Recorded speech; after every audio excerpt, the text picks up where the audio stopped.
ஒரு பெரிய ஆற்றங்கரையில ஒரு உயரமான மரம் இருந்துச்சு.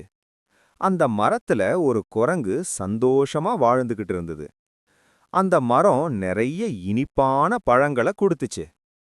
ஒரு நாள் ஆற்றுக்குள்ள இருந்து ஒரு முதலை மேல வந்து கரையில நின்னுச்சு.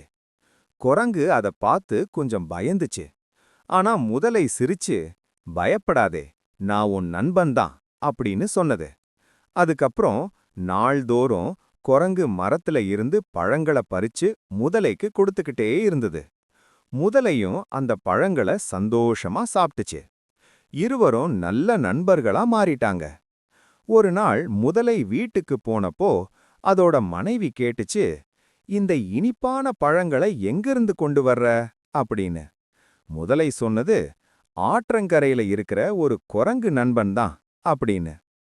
அத கேட்ட முதலையின் மனைவி கொஞ்சம் யோசிச்சு, அந்த குரங்கு இவ்வளவு இனிப்பான பழங்கள சாப்பிடுதுன்னா அதோட இதயம் எவ்வளவு இனிப்பா இருக்கும் அப்படின்னு சொன்னது. எனக்கு அந்த குரங்கின் இதயம் வேணும் அப்படின்னு கேட்டுச்சு. முதலைக்கு என்ன செய்வதுன்னு தெரியல. ஆனா மனைவிக்கு பயந்து அடுத்த நாள் குரங்கிடம் போய், என் வீட்ல ஒரு விருந்து இருக்கு, நீயும் வந்தா சந்தோஷம் அப்படின்னு சொன்னது.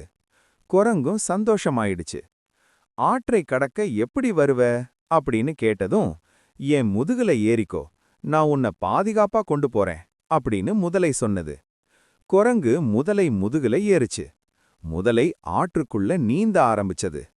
ஆற்றுக்கு நடுவுல போனதும் முதலை மெதுவா சொன்னது, உண்மையா சொல்லணும்னா என் மனைவிக்கு உன் இதயம்தான் வேணுமா அப்படின்னு. அத கேட்டதும் குரங்குக்கு ஒரே அதிர்ச்சி. ஆனா அது பயந்து கத்தல. உடனே யோசிச்சு, ஐயோ, அத முதல்லயே சொல்லியிருக்கணுமே, என் இதயம் என்னோட இல்ல, அது மரத்துல தான் இருக்கு அப்படின்னு சொன்னது. முதல்ல மரத்துக்கு போனாதான் எடுத்து தர முடியும் அப்படின்னு சொன்னது.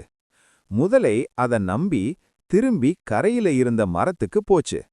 கரையில சேர்ந்ததும் குரங்கு வேகமா மரத்துல ஏறிடுச்சு. மேலிருந்து பார்த்து, நண்பனே, இதயம் எப்போதும் உடம்புக்குள்ள தான் இருக்கும், ஆனா புத்திசாலித்தனம் இருந்தா உயிர் காப்பாத்திக்கலாம் அப்படின்னு சொன்னது. முதலை ஒன்னும் பேசாம அமைதியா ஆற்றுக்குள்ள போயிடுச்சு. இதுல இருந்து நமக்கு என்ன தெரியுது தெரியுமா? ஆபத்து வந்த நேரத்துல பயப்படாம யோசிச்சாதான் நம்ம தப்பிக்க முடியும். பலம் இல்லாதவனுக்கும் புத்தி இருந்தா உயிர் காப்பாத்திக்க முடியும். இந்த கதைக்கு ஒரு திருக்குறளும் இருக்கு. குறள் 430.